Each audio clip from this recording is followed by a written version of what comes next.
Welcome. We're on page 7 in the apportionment notes, and in this video we're going to discuss the new state paradox. It's another paradox that it ends up being a critique of Hamilton's method of apportionment. And we will see what this paradox is in the context of an example. So, let us imagine that we are a garbage truck company. We have 100 trucks, and we need to distribute them to 2 different towns. We have a couple tables here with the population of the 2 towns, and just the first table gives the population of the 2 towns. It also tells us the standard quota and the apportionment using Hamilton's method. So let's run through this table and ensure that we understand where the numbers come from. We have a population total of 1,000, and we're distributing 100 trucks.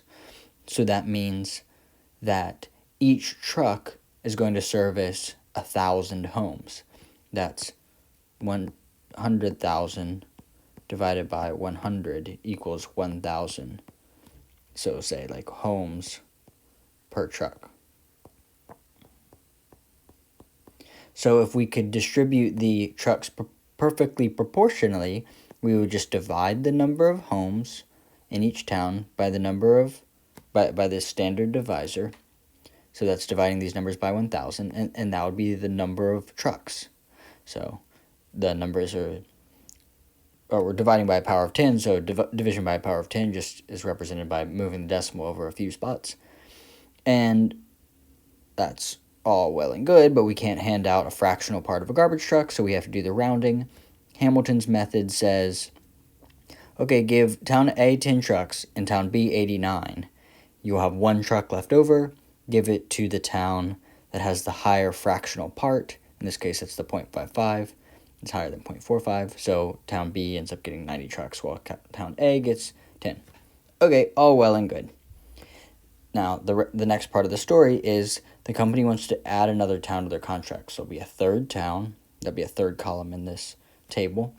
And in order to provide the same level of service to all the homes, they're going to get 5 more trucks.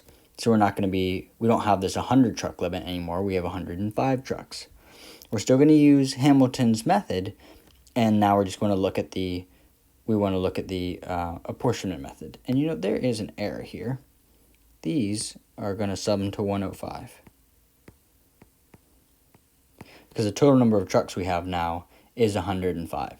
We can see that the standard quota will have changed. So that's the number of homes that each truck is servicing will have changed. I mean, why did we choose 5 trucks to add? Well, it's because the third town has about 5,000 people. It has more than 5,000 people.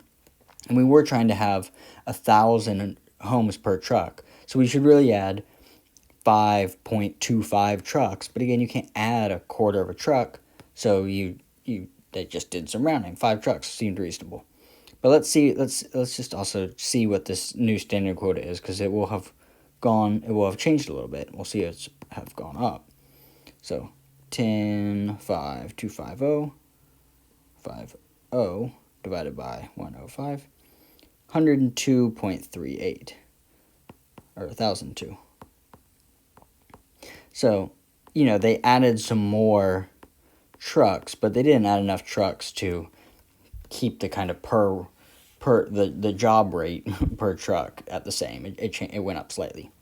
But let's go and also look at the apportionment. So where the numbers in the standard quota are coming from is each number of homes divided by the standard quota. The standard divisor. Each number of homes divided by the standard divisor equals the standard quota. So you can see the division isn't quite as clean as it was in the first table, because we're not dividing by a nice power of 10. And now let's just look at the apportionment. So C did in fact get all 5 of the trucks. This is the new town that's been added to the contract. But look what happened to A and B. From the previous contract, or the previous apportionment, those towns changed the number of trucks. So B actually lost a truck and gave it to A, but their populations didn't change. So the addition of state C, or sorry, the town C, addition of town C with an appropriate number of trucks, right? C got all of the trucks. Appropriate number of trucks changed the apportionment for A and B.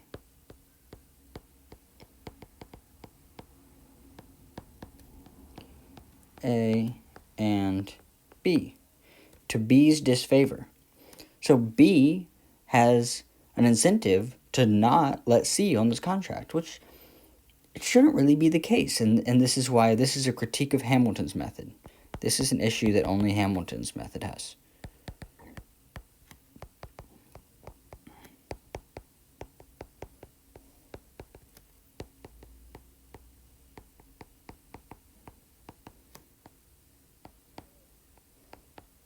The divisor methods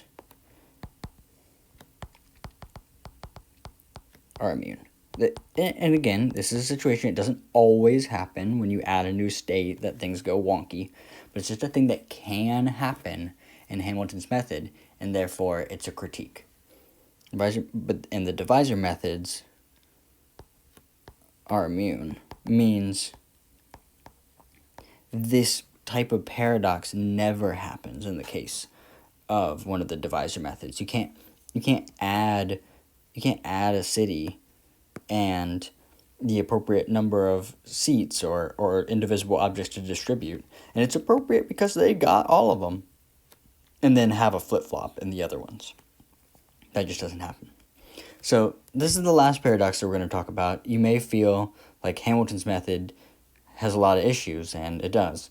These three paradoxes that we've discussed, the new state paradox, and this video, the population paradox of the previous video, and the Alabama paradox of a couple videos ago. We should just remind ourselves that Hamilton's method is not subject to any quota violations. That's its saving grace. So it will always apportion a number of trucks or seat or whatever that's close to the standard quota. It'll always be that standard quota rounded down or up. Like we one of the trucks that was apportioned to B went to A, but notice that in both cases that the number of portions to both A and B follow the quota rule.